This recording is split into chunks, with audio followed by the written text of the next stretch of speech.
Well, good Tuesday evening, everyone. Welcome to another episode of Bowling with the Fef, where we tell your unique bowling story live on our YouTube channel. And really happy to have you with us again on a Tuesday. I want to give a little shout out to Bowlers Headquarters Pro Shop for kind of shouting out the show and sharing the link and all that with their fans on Facebook. I really appreciate that. And speaking of Bowlers Headquarters Pro Shop, that's where our guest works. We've got Will Welch here on the show tonight, and really happy to have you here, Will. How you doing?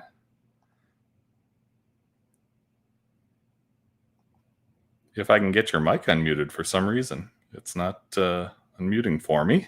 Let's try again. Oh, there we go. Oh. No. We live. There.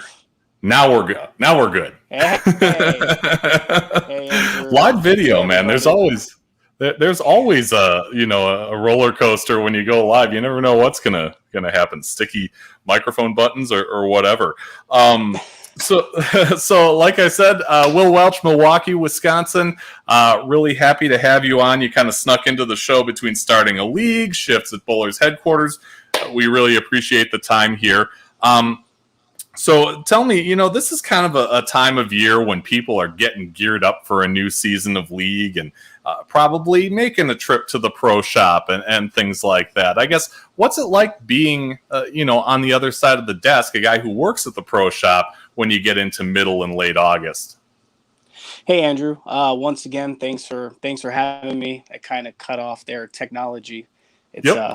It's an honor to be here. Yeah, definitely is a time of year to get the equipment ready or get new equipment for the upcoming season. Nationals is now concluded. Checks are hopefully in the mail. Mm-hmm. And, all the other military games and everything have just ended. So now it's time for leagues to start right back up, unless you're bowling in a summer league. And I'm now in the pro shop part-time capacity, but still people are getting ready. Bowl Expo just passed, so a lot of new releases, not only from, the brands I represent, Hammer, Columbia, Track, Ebonite, Brunswick, Radical, and Deviate. But all the manufacturers release a lot of good products here this summer at the Bowl Expo trade show. So lots of people are catching up, seeing everything online, on Facebook, on YouTube, and definitely reaching out with questions of, what do we think? What do I think? What does Chad think? What does Gus think? How will this fit in the bag, or even something, as far as accessories and bags, just with, the global pandemic, not only bowling, but other industries have been affected, and it has affected bowling and some of the products coming into the shop. Sure. Speaking of the pandemic, I mean, you're going to probably have people coming in who haven't picked up a ball in a year and a half, close to 2 years. Is there anything you tell those people if they're a little unsure? Maybe they're, having something drilled up, but they're like, man, I'm a little behind the times here just because of something greater than all of us. Let's face it. What do you tell those people who have had a long layoff? Yet, some of the people, even pre-pandemic, haven't had their weight holes filled. So A lot of it is education, a lot of educating, just, the newer products, as far as the bowling balls go, the cover stocks, the cores, where they're designed to fit in the bag compared to what they have or what they had. And, as far as the pandemic standpoint, and I can speak for the majority of the pro shops in the Milwaukee area, we've really taken, precautions and, have sanitizer available. We'll wear a mask if needed. We will definitely take the extra step to make sure, the bowler or just the average consumer walking in, they feel safe in, the facility and getting services done by us. Sure.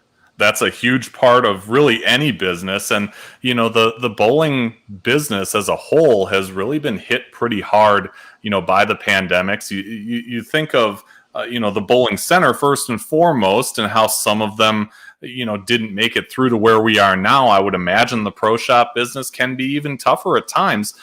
What is it that helped you guys kind of get through to where we are right now, and not become a victim of what's happened to business over the last year and a half? For many businesses, and I'll point out Bowlers headquarters specifically, as I'm affiliated there. John Megna's pro shop, and John is still affiliated as like a consultant to Chad, and he's also similar to me, works by appointment, or he'll pick a day out of the week and he'll be available for his customer base. But Chad, Gus, myself, John, we really build a rapport with our customers, and it goes a long way. And even the bowling business in the Midwest, there's nothing going on in the summer. There's not really many leagues, there's not many tournaments, there's not much pro shops. I mean, Bowlers headquarters is open 2 to 3 days a week in the summer. And if a business can be open 9 months regularly, during a pandemic does make it challenging. But if we do the protocols and ensure we are going to put the health and safety of our customers first, they see that, and they'll support small business and continue to support the pro shop.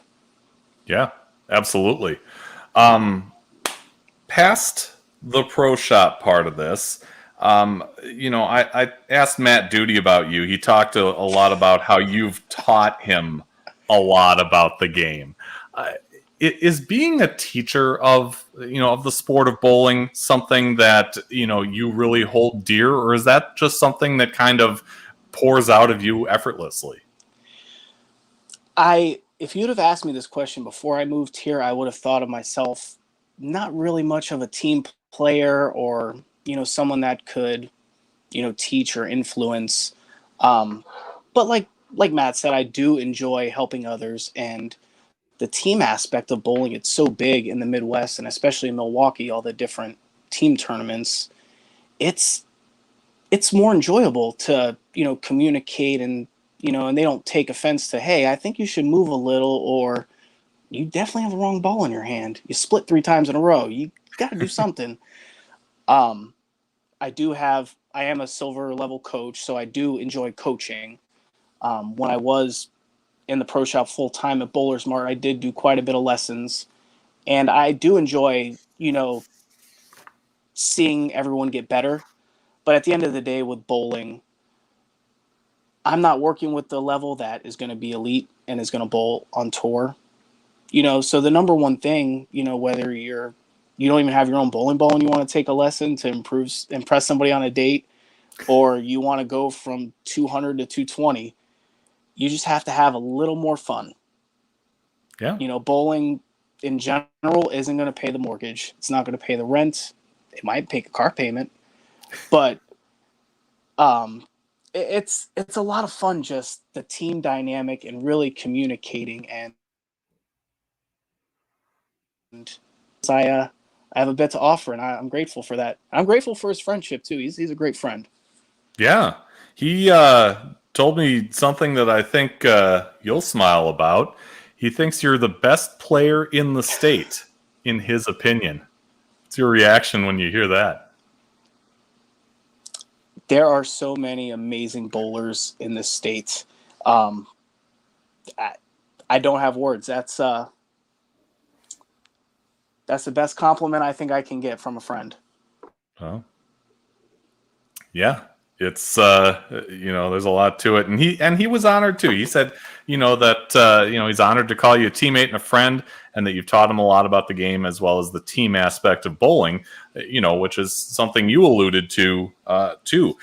When you improve as a team player, is that something that you can feel and see tangible results, or is that something that just happens, and even though you experience it firsthand, it may not be all that apparent?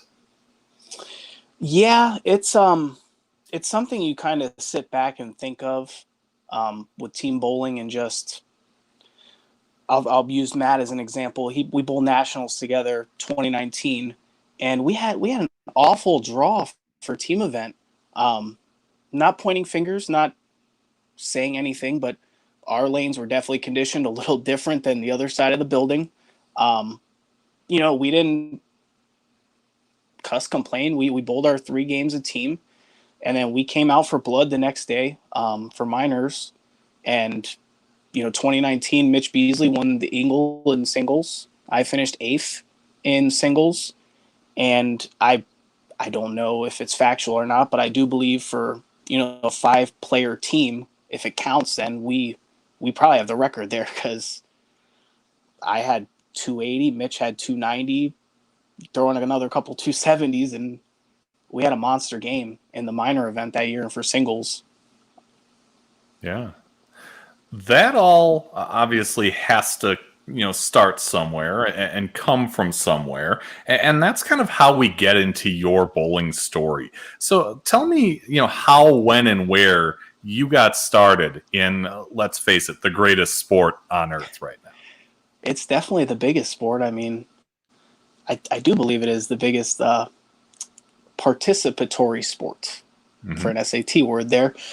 I mean, I couldn't tell you the first time I picked up a bowling ball. I have my idea. I have a feeling I was probably 3 or 4, maybe 5. My grandparents on my father's side were bowlers, and my dad was a bowler.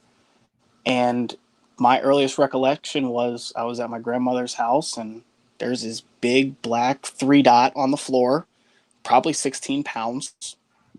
And I'm just a little kid trying to pick it up, and I can't. So it's an infatuation. And, I was infatuated ever since. And I do know, I still have the plaque and the newspaper article my mother gave me a couple months ago. I won a Pro-Am when I was 8. So sometime before then that I became infatuated. Yeah. Wow. That's quite an arrival, to win a tournament that young. Do you remember anything about that? Vaguely, not to say so many times. I do remember I was obviously a young kid growing, and I just picked a bowling ball up off the rack, and it had grips. And after the 3 Pro-Am games, my fingers were bleeding because it obviously didn't fit. It wasn't mine. Sure. So, yeah. And I don't think I had a fingertip ball until I was about 11 or 12. Okay. But I do remember that. Yeah? The bloody fingers. Yeah. I would imagine. Kurt Schilling performance. There you go. Way before your time. I would imagine that you were involved in some kind of a junior program. And we should, be clear about this. You're in Florida at the time. Tell me about, how you kind of came up through the ranks in the junior part of bowling there. Yeah, so growing up in South Florida, there was quite a bit to bowl. Now, unfortunately, the Miami area and even, Fort Lauderdale and Palm Beach, a lot of the bowling centers have gone to the wayside, either due to hurricane or storm damage, or just the value of land has gone up so much. They can make much more money if there's a Walmart or like a condo or something else there. But growing up for me, I would go bowling every day after school. I would ride my bike to the bowling center, or my dad would take a late lunch, take me to the bowling center, and then pick me up after work. And that would, if that was my only vice as a kid in South Florida, I did pretty good. And as long as I did my homework and I didn't get anything under a B, my life was good. I got to bowl. And circle it back a little bit, my dad, he was a mechanic for the post office for 31 years, and then he became, a manager of vehicle maintenance for another 11. And he worked part-time at the bowling center, and it kind of covered my lineage and, a little extra money to feed my bowling habit and, anything else around the house that we wanted to do. Yeah. Was there a time when you, felt, hey, this is really not only what I want to do right now, but in the future, and maybe even, do this competitively or work in the industry or something like that? Yeah, so going back to actually coming up through the ranks, as you called it there, um, in South Florida, there was a lot to bowl and even leagues. There was one time I was bowling, I want to say four nights a week, and we had a really competitive Monday night sports shot league at one time. Thursday night was another really big scratch singles league, kind of round robin. Saturday morning was a similar format, and Sunday was always like the adult, junior, major, minor night, and that would either be like doubles or 4-person teams, and there was always good stuff, as far as leagues with a lot of scholarship money added, and a lot of people, did and still do down there donate their time to not only youth tournaments but other tournaments just to give people an option, something to bowl. Yeah. Did you have maybe a coach or two that you look back on and think, wow, that person really helped kind of, hone what I'm trying to do and send it in the right direction? Yeah. Growing up, I had a coach. He used to coach some of the Ritker camps too. He was a silver level instructor. I believe he still is. And he still actually is at the pro shop there at Holiday Lanes in Hallandale, Florida. Carl Fagini, he always drills the basics into me. And, even to this day, if I wanted to send him a video and say, hey, coach, give me the skinny, he will. And, additionally, I got to represent Kegel at Junior World Team Challenge for a couple years. And I really got to work with, Randy Stoughton, and he helped me, tremendously, just not only physical game, but mental game, and, stepping up and really taking the ball and going that route. How important is it for you in your game to kind of have both? I mean, you mentioned, the mental game in there, which is interesting to me because that was really never talked about when I was a junior. But to kind of have that guidance, how important is it for both mental and physical game to work together, when it comes to you and your game? So I think I could speak for not only me, but quite a few. When you're very passionate about something, you're quick to get agitated a little easy when things aren't going your way, or you're hitting a slump, or you never trip the 4. You always leave the half 10. When I was younger, I fought it bad, and I'd get angry all the time. And I had someone recommend just one of those sports psychology books, like The Inner Game of Tennis. And it's just amazing when you think of, your mind, and it's in between the ears, and how cloudy it can get in there sometimes. Just having a clearer picture, possibly taking a step back, taking a couple deep breaths.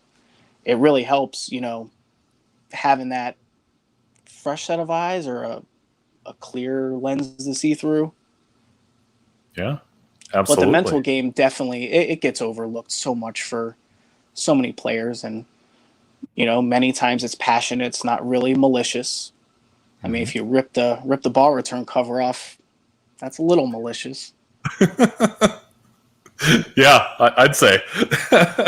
Did you end up bowling in high school? Was there a team for you to bowl on? We did not in high school, nor college for me. So I do have 4 years eligibility. I know you've covered it on a couple episodes. I do have 4 years out there.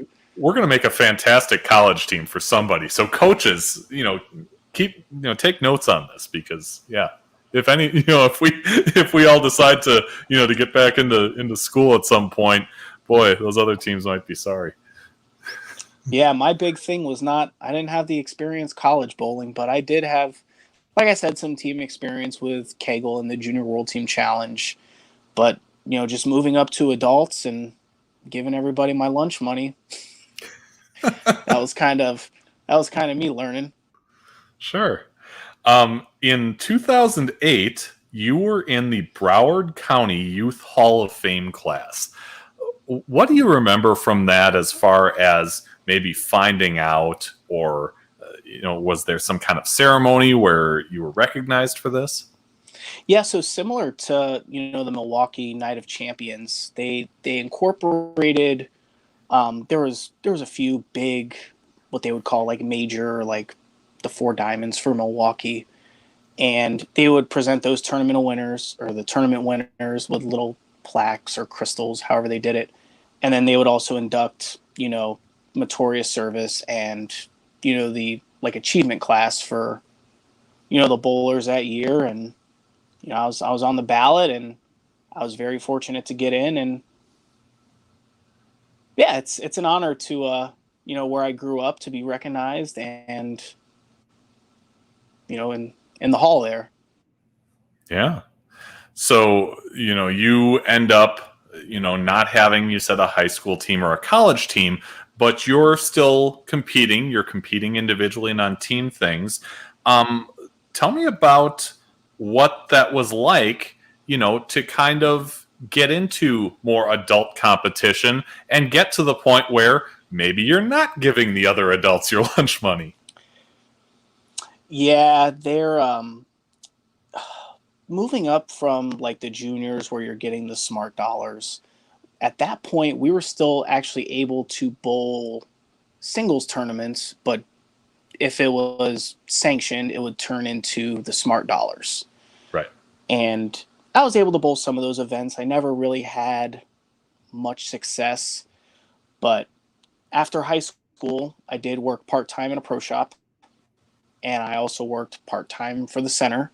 So I didn't have much time juggling school, but anytime, I was in the center, odds are the shop was kind of slow. It was a newer shop, and I got to get on the lanes, put out patterns, make patterns, drill bowling balls. There was a full pro shop there, and I was just always on the lanes and getting sharp, and it wasn't an overnight success, but a couple years moving up, I was able to win a couple things and hone the craft. Yeah. And you mentioned that you worked at a pro shop. When was that you got into the pro shop business, and what was it like to learn things like drilling bowling balls, for example? So growing up in the bowling center, I was always in the pro shop. Mm-hmm. And at one point in my life, I wanted to graduate with a math degree. After Calculus 2, it didn't make much sense to me. But I always had a thing for math, and I was never much of a geometry guy until it came to laying out bowling balls. I was always more of an algebra guy. But I understood, numbers, and all the bowling balls always fascinated me. And, growing up, spending time in the pro shop, I never really got much, let's say, equipment for free. But I can resurface a bowling ball whenever I wanted. I could clean my bowling balls whenever I wanted. And I always had an interest for it. And coming out of high school, I did have opportunity, like I said there, and even through college, to work part-time in a pro shop. And once I graduated, that small chain of pro shops that small pro shop became 3 different pro shops in South Florida. And then eventually, 2 of them became Bowler's Mart. One became a Kegel Connection pro shop. And I couldn't see myself doing anything else but drilling bowling balls for quite a while. And I'm very fortunate that Bowler's Mart, acquired that pro shop and brought me on. And it's what led me to Wisconsin, truthfully. Yeah. Tell me about that, coming to Wisconsin and, making that change. I mean, obviously it's a chance for you to advance in the business that you love, but what was it like? Did you know anybody up here? Was it a little intimidating? I can tell you exactly how it went. I've been wanting to, the store I was in Florida, it grew, probably 200% the first year. And I always want more, positive discontent, every day. How can I be better? I'm at the gym or walking the dog, and it's like, man, how can I make another $100 in the pro shop today? Or, who do I need to follow up with on getting their bowling ball detox or whatever it is? Mm-hmm. And, the operations manager at Bowler's Mart at the time, Jeff Ussery, he really liked my initiative, as well as Cliff Barnes. And they knew the next opportunity that arose, you know, I was the obvious choice, the candidate to be. And I'm sitting at the dog park with my girlfriend, and the phone rings, and it's Jeff. I pick it up, and he's like, so we have a transfer opportunity for you. And here I'm thinking, you know, it's somewhere that we already have. And he goes, how does Milwaukee, Wisconsin sound? And I was like, sounds pretty good. I said, just give me, you know, a day to think about it. And okay, great. We hung up the phone, and I typed into Google Milwaukee, Wisconsin, because I didn't know where it was on a map. Wow. And seeing it's 25 hours from Florida, I'm like, what a way for a fresh start. Yeah. And you know, the next day I talked it over with family, friends, and I accepted. And then plot twist, the person who was managing the store there put in their 2 weeks already, so I had to get up here in a hurry. Oh, wow. Okay. Yeah, so plot twist. Yeah, that's a lot to take in for anybody, really, especially when you're kind of younger and trying to advance in your craft. When you got up to Milwaukee area to Bolero, what did you find there? Were there any differences in what you did up here versus what you were doing in Florida? A little bit. You know, I got up here around this time actually of the year, so you know, everybody's outside. I'm like, man, why is everybody outside in summer? It's so hot. But realizing how nice it feels, you know, my neighbors at the time were like, man, it's so humid today. And I'm sitting out and I'm just like, yeah, this 40% humidity is nothing, 80 degrees. But as far as the pro shop goes, the biggest difference was the store I was in Florida was a much smaller store. And you know, Bolero, it's a big bowling center and it has a big pro shop.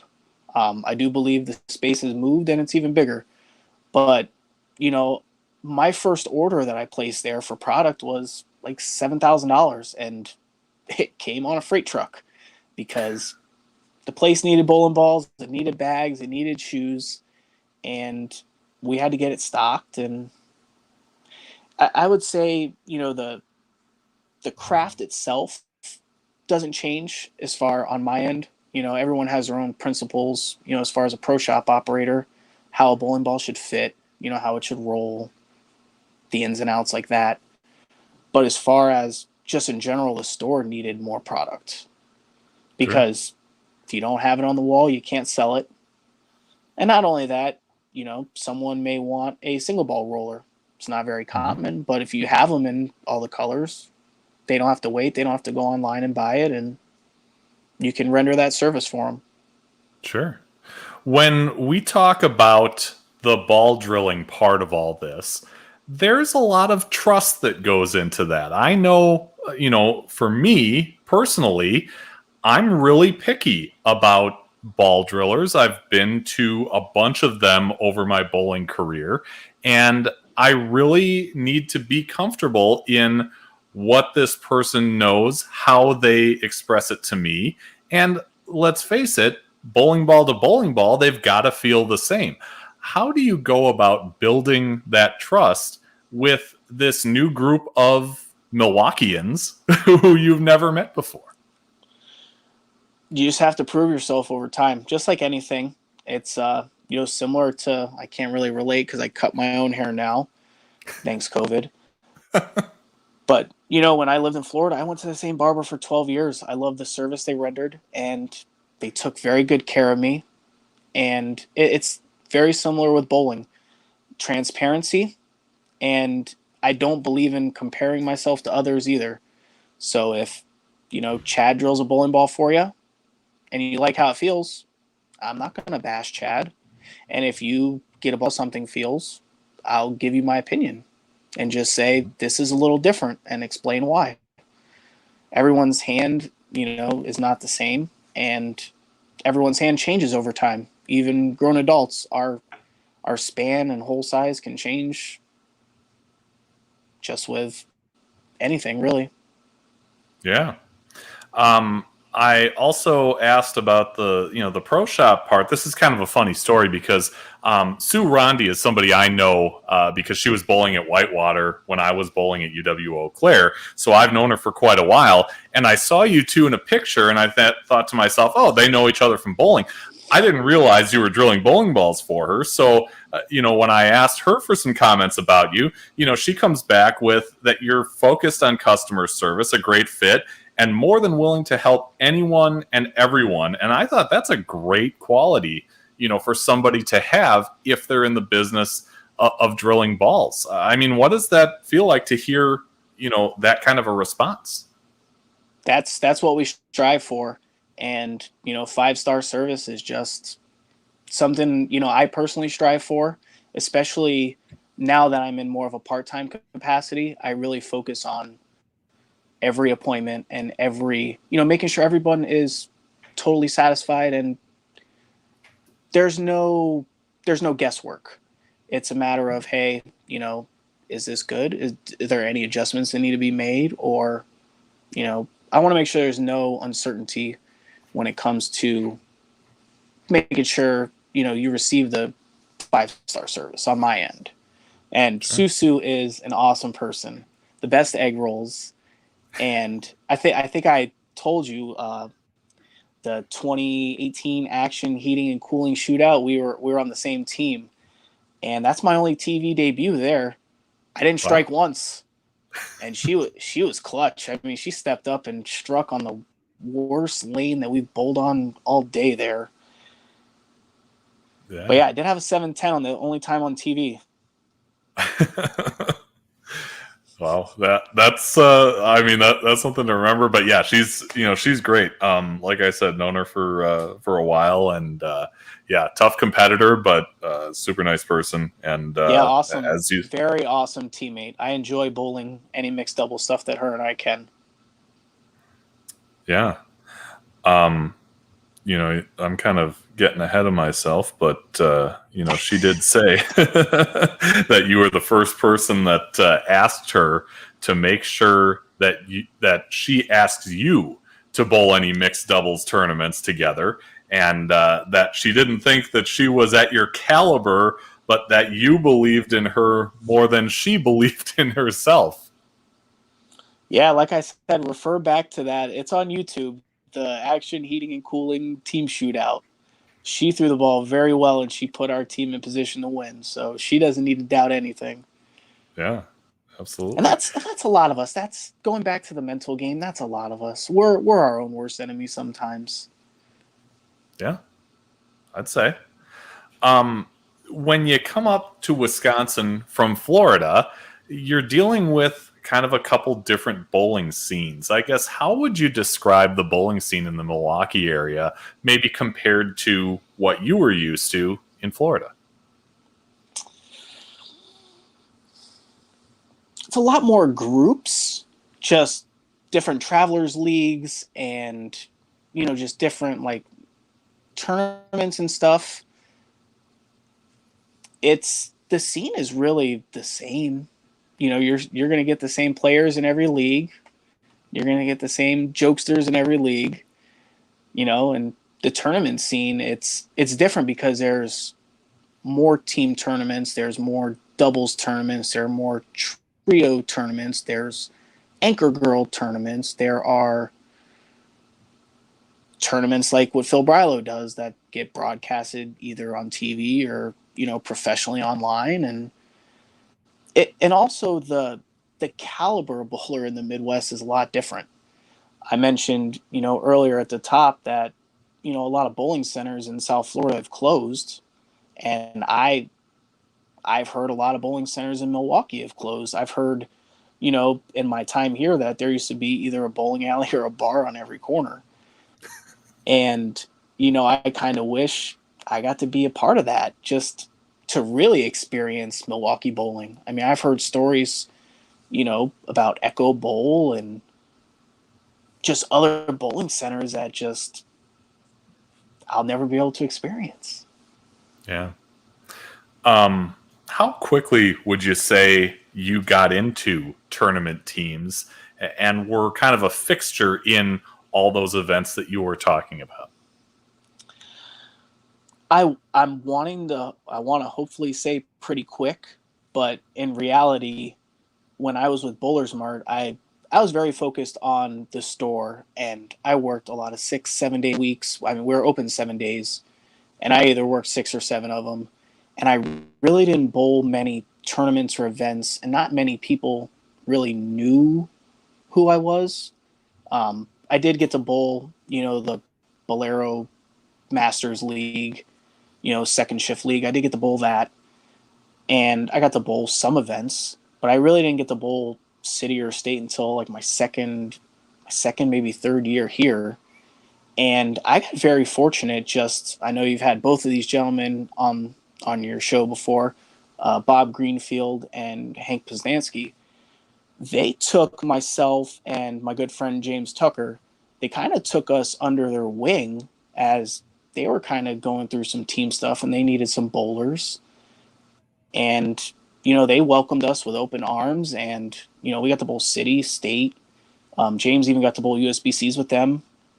And they really welcomed us into, the team stuff. And as, we bowled city squads and stuff like that, I got to meet, other individuals and get a little equity on the name. Yeah. At some point, you end up bowling with this guy a little bit. Tell me about tell me about how. And Sue did provide that picture for me. I don't know if she took it. I hope she took it. Tell me about what it was like, to meet Chad and kind of forge that that relationship that really led to a lot of doubles events, really, and team events.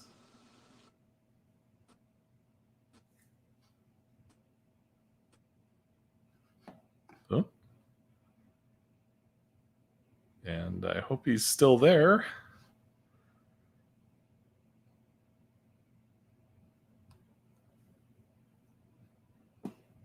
Uh-huh.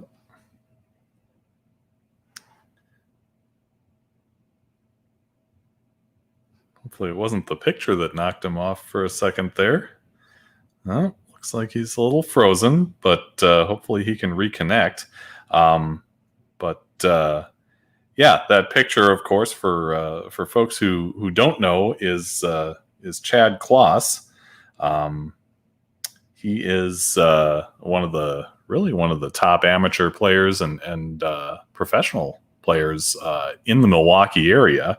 Also works at that shop, as he mentioned, at Bowler's headquarters in Milwaukee. Oh, there we go. Now we got you back. Yeah, something about that picture of Chad and I just grinning, that must have set my thing into a loop. What was that? What it did? I'm not sure. I hope not. I don't hear any distortion here. So yeah, Chad's been when I first started bowling a lot of the events at Motion and stuff like that. Him and a couple other players, they really, I'm gonna hopefully that they saw some potential in me and they really gave me some advice and asked me to bowl some other stuff. And even if just single tournaments, just kept me informed. And then Chad acquired the pro shop a couple years later and, welcomed me with open arms. But Chad's really been, a big brother to me and given me a lot of advice and a hell of a player. I mean, it's always good having that extra set of eyes, and he's been a very good set for me, and I think I've had a good set for him, hence a lot of our double success together. I'm not sure what you cover there when I was out in the interwebs, but I just tap danced a little bit, said that that Chad's not only at Bowler's headquarters, but also one of the top amateur and professional players in the Milwaukee area, for folks who don't know. And I was able to get a hold of Chad too, and he called you one of the best teammates, and that he's honored to be a doubles partner of yours in all of the tournaments. He said that you're a genuine person, extremely knowledgeable both on the lanes and in the shop, and a major asset to him in the shop, as well as one of his best friends. That's got to mean a lot. Yeah. Chad's been very great to me, very gracious, and I'm very thankful and appreciative of everything with him. And we've had a lot of success together. We happened to win the over 40, under 40 2 years ago. Didn't get to repeat, but we do have the lead, I believe, unless someone on the PBA 50 squad or PBA Peterson squad knock us off. Yeah. Everything's going haywire for me right now. I'm going to take the picture off the screen just to make, take that out of the equation anyway. So tell me about when you started representing these companies like Hammer, like Vice. What was that like to get into that, and what did those companies do for you? I'll preface this by saying it's much different now being, on staff, back in 2014 when I first signed with Vice, wrong way. They didn't just hand out contracts. It wasn't, I had to have been full-time in a pro shop to get that type of agreement. And, I've been with many bowling ball companies. Motive gave me my first opportunity also in 2014. And it's much different, getting a deal back then, just it's more of a representation. Now with social media, it's about, your influence and how you can move the needle. Same thing back then, just it had to have been on a bigger scale, more rapport building and, really promoting those products and, not bad mouthing other products, because bowling is a small community. Mm-hmm. And just because I throw Hammer doesn't mean a Storm Products ball is bad. They match up different for different players.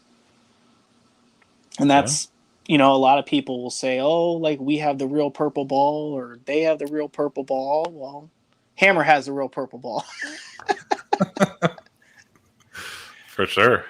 Yeah. It wasn't the first purple ball, but it's the first one that trended. Yeah, absolutely. Hell, I threw one back when I was a teenager. One of the older ones. The staff positions, it's a thing for me. Like, I truly enjoy representing the brands that I do. Not only on the lanes because they make incredible products, but off the lanes too. I'm not going to be the person that they don't want to have representing them. Sure. And that's something, I take very, it's regarded very highly on my end, just to always be a good representation for any company I represent. Yeah, absolutely. Tell me about the time that you met Brewers left fielder Christian Yelich.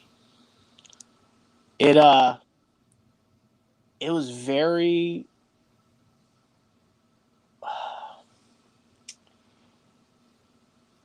It amplified how short I am. No, when I first signed with Hammer, my DSM at the time, Sean Morris, and CEO of Ebonite International at the time, Randy, they were big Brewers fans, and they had it set up to where, they would donate, bowling balls for their annual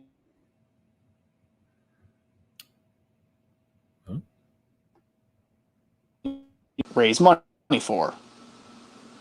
And the second year after Yelich came to the Brewers, he was one of the players involved, and just coming from the Marlins, I had to send the picture to my mother, and I've never heard the end of it.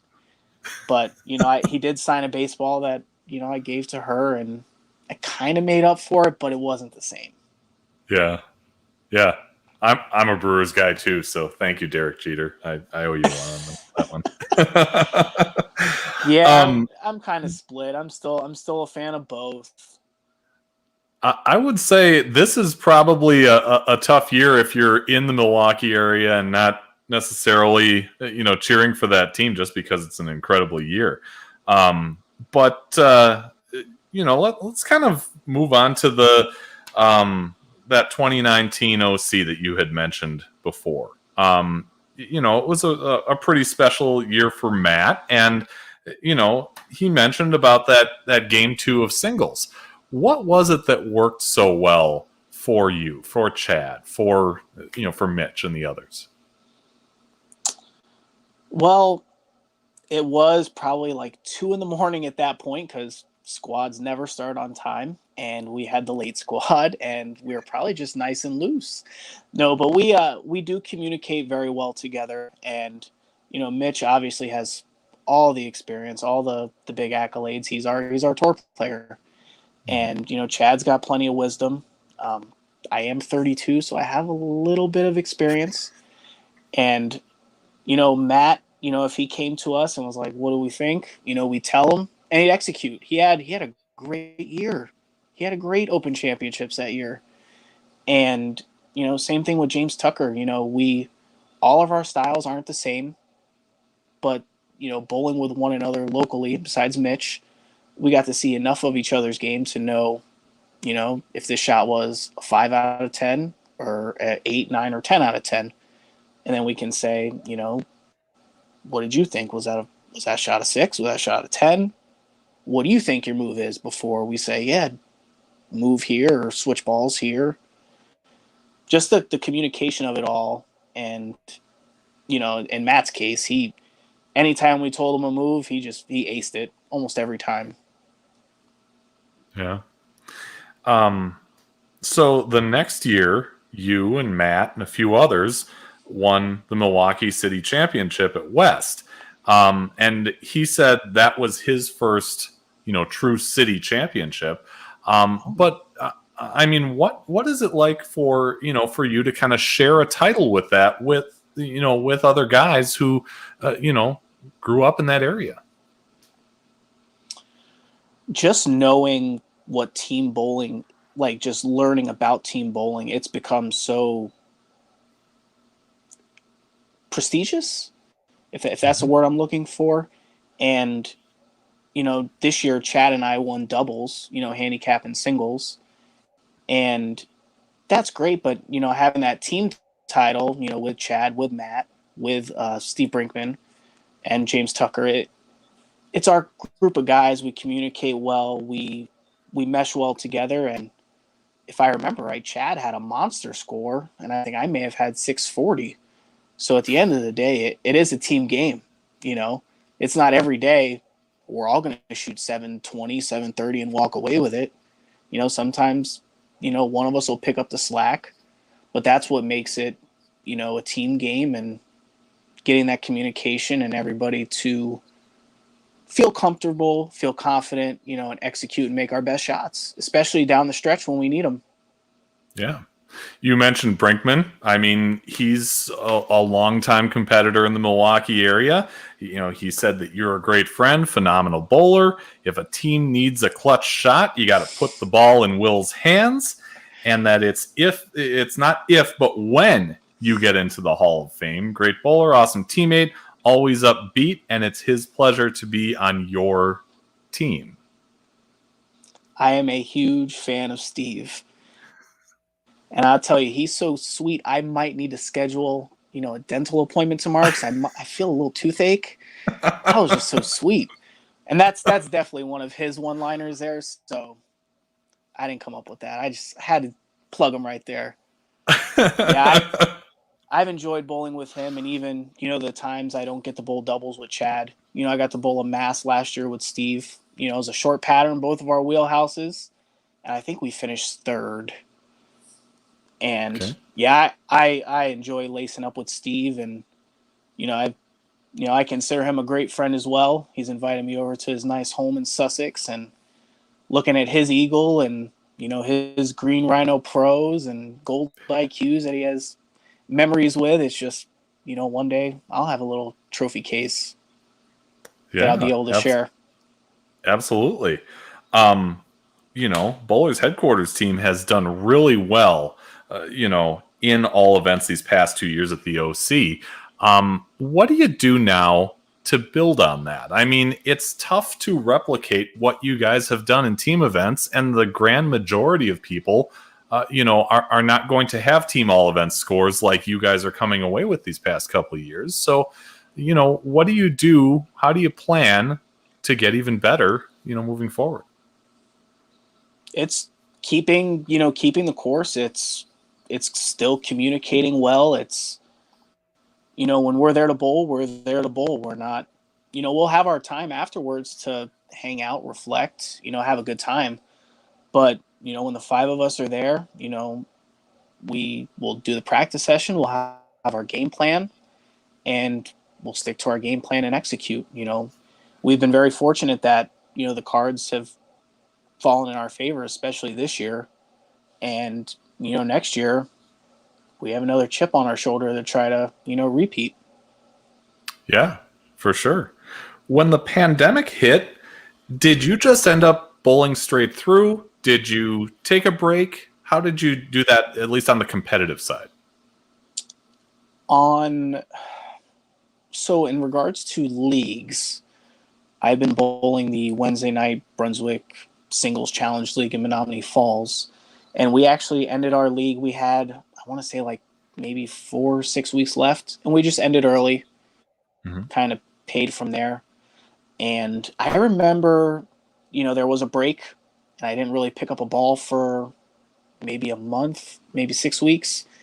And then the Hank Marino tournament was starting once everything opened up. And literally that Saturday, I practiced for a little bit with Gus Yanaris. And the next day, we bowled 3 games, the Hank Marino. And then I think I bowled 2 weeks after that, and then nothing until league started again. So there really wasn't too much activity just in general, because bowling centers were still, either closed or kind of open limited capacity. It's kind of tough to remember that far back, truthfully. But I do know, the bowling centers were having a little bit of a hard time, just opening up and serving the public. Yeah, for sure. Duty also mentioned that, and you told me this before the show, that you're, talking about going to the gym and working out. And he said that you're focusing on definition. You put in a ton of work, looking amazing. How does that then translate to what you're able to do on the lanes? My ball speed is way too high sometimes. And it's when the gyms first opened up May, 2020, I just kind of went in and I was just lifting real heavy, and I really wasn't focusing on nutrition. So I'll be out in the field for work, and I'll kind of just eat, not only, what I pack for, meal prep for lunch, but I would stop and maybe get like a chicken sandwich at Quick Trip, or, a couple apples, or I would just kind of not track any food. And I put on a lot of weight pretty quick, but I also put on, quite a bit of strength and a lot of mass. So now I'm actually really focusing on, logging all my food, and, I'm down probably 7 or 8 pounds, just kind of tracking it. I could be a lot more strict, but it's just a matter of being consistent and showing up, and, as I like to say, do the work. And that's all we can do. Yeah, absolutely. Duty also, mentioned one other thing. He said that he'd rather hang out with you and bust each other's chops than bowl. And he loves bowling with you. And I told him, I said, that, says a lot right there. And he's like, yeah. Yeah, like I told you, he's a great friend. And I got to spend some time with him at State Fair this weekend. And it's a good time. I know we ran into some other people, and there was at one point we could have had a couple teams for a Hank Marino squad right now there in front of the Bud Light Pavilion there. But yeah, it's always good, not only on the bowling end, but when you can hang out with somebody afterwards by a fire, or, fire up the grill and have a nice little cookout with the guys. It's always much more meaningful. And that's at the end of the day, you're a bowler. There's a couple type of bowlers. There's, you got the guy that, only wants to win. They don't care if it's $5 or $5,000 for first. They just want the trophy. They want the win. You got the guy that, I'm going to bowl this tournament if the cash ratio is 1-3 and, I'm going to catch a check. I'm going to break even or make a little money, good return on investment. And then you got the people that, hey, let's have a bucket of beer. Let's hang out, And at the end of the day, I think the sport is, about camaraderie. I mean, you've mentioned it, just doing your research, asking some of the guys I get the pleasure of bowling with what they think. It's at the end of the day, this sport is all about camaraderie and the friends you make and the memories you make, on the lanes, out off the lanes, in the bar, in the restaurant, anywhere. Yeah. Yeah. Well said.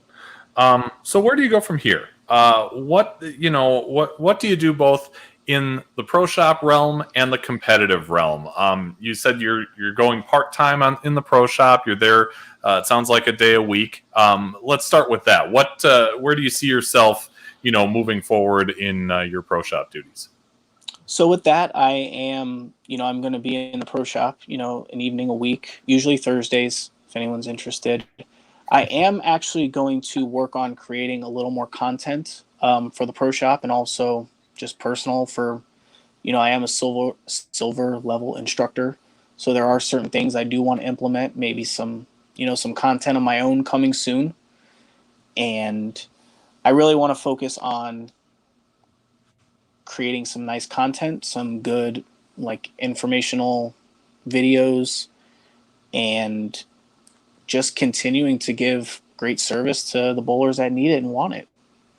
Because there's, not everybody takes advice the same way. And that's something, I've learned over time, especially through coaching. Some people you have to, crack a whip and say, go, go, go.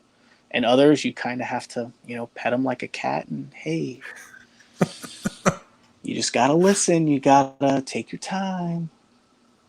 Yeah. So, it's just a matter of just being there and being dependable. And yeah. And how about on the competitive side? What kind of events do you see yourself bowling, in the months ahead?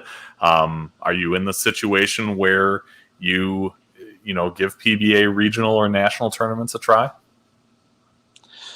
I was kind of bummed that the Masters moved from Wisconsin, but Yep. I would love to bowl a Masters event and, regionals. I don't want to say I don't have a desire to get my card, but at the same time, for our nationals team, Mitch has his card and I wouldn't be able to bowl. And I can still bowl a couple regional events. I do have that on the radar. Definitely not the Peterson regional. No, thank you. But I would definitely like to bowl, and travel maybe to Iowa or, Minnesota for some of those events. There look like there's a lot of great bowling in those towns and those eights. And I'd love to explore the Midwest even more and see what else is out there competitive wise. Sure. How many nights a week are you bowling league this season? 2. Okay. Yep, same as last year. At Blumound? Fridays are at Blumound, and then Wednesdays will be at the Falls there, the Brunswick Singles Scratch League, it's an amazing league to bowl. Gotcha. Anything you would like to say to or about Zach Woelfel, who challenged you to be on this episode? Great competitor. I mean, he's tough. He's a tough dude to shoe up against. Just watching him when he gets in the zone, incredible competitor and pretty good story too on his weight loss and, right before the wedding and everything for him. So yeah, big fan of Zach, and I thank him for having me come on, challenging me to come on. Challenge accepted, guy. Yeah, absolutely. We got a couple comments here that I want to get to before we have you challenge somebody. Justin Duzan. Right. You know that guy? Yeah. bowl together on Fridays there at Blumound. JD. Yeah. Slick Willie, he says. And Yep. he came back with always a great teammate, Will. Yeah, he's another one that, getting to watch him shoot 300 and stuff, it's accomplishments like that even though, I haven't drilled any equipment for him, but just making friends with him and watching him achieve stuff like that, it can't be beat. Yeah. You've seen, our show before, and you know how we go off the sheet, and that's by having you challenge somebody else to be to appear on the show, and skill level doesn't really matter so much as to have someone who has a passion for the sport and an interesting, unique bowling story to tell. So, Will Welch, who would you like to challenge to be on a future episode of Bowling with the Fef? All right, I'm gonna go off the sheet here with a 3-bagger. Okay. And I'm going to go to my roots in South Florida. I'm also going to challenge 3 different pro shop owners, operators. Ooh. Okay. Yeah. So I think you'll really get some good stories out of these 3 gentlemen. One of them, it might be a little bit. That would be Andres Gomez. He currently just had an appendix surgery. So he might be out of commission for a little while, but he now has 3 pro shops in sunny South Florida there. You obviously know him from the television, international storm sales rep.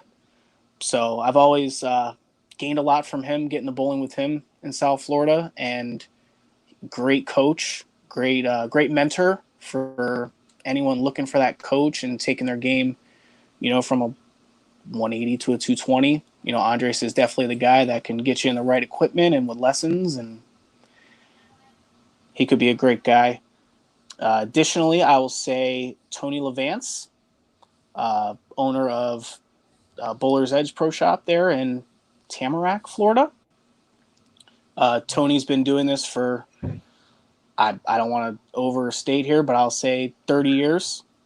And he was part of a center that got, hurt from the hurricane and had to relocate, but is still producing great work out there in South Florida.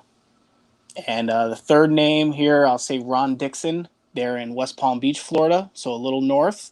But I think his story, and, he's got a love for motorcycles, and motorcycles are big in Wisconsin. So, his story as well, being really good friends with Amleto and Bob Learn, and just his experience of drilling balls for, I'm going to say, over 25 years as well. He could be a great person to have on the show. Yeah, absolutely. I would love to have all 3, Andreas, Tony, Ron. If you're seeing this, if you see this on replay and you're interested in coming on, reach out to me. You can direct message me on Facebook or email me at bowlingwiththefef@yahoo.com. I will tag these guys. Tag them. Yeah, let them know. Hey, let them know. So do I have 30 seconds here before you please. start plugging your next stream? Yeah, let me get that off of there. Check the quick trip here. I'm real Midwestern now.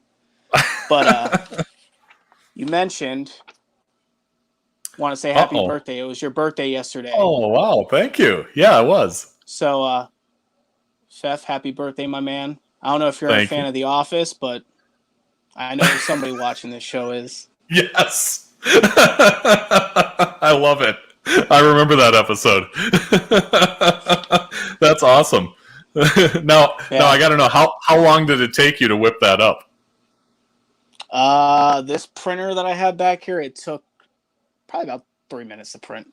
Okay, good. Not too bad. It was a Google image, but yeah, no, that's awesome. I have enough time to do a full banner back there. No, I love that. That's great. I'm a huge fan of The Office, and yeah, really appreciate that. So I should have showed you my AirPod case cover before we started then. Yeah, all right. Looks like a little box of Dunder Mifflin paper there. Oh, cool. All right, neat. Yeah, no, I remember, watching that show when it was brand new and all that, and Michael Scott's Tots, the dinner party. Can't go wrong, really. Yeah. Nope. No, just all right. Throw the trophies around. No, do not. So our next live stream coming up Monday, August 23rd, 6 p.m. Central, same time as we usually do it, only on a Monday this time. Will Welch, it has been a pleasure. Continued success to you both on the competitive side and on the pro shop side. If anybody is interested in seeing you for pro shop services at Bowler's headquarters, how can they get in touch with you? You can check out the Bowler's headquarters page on Facebook, as well as, I guess I'll plug my own social media here.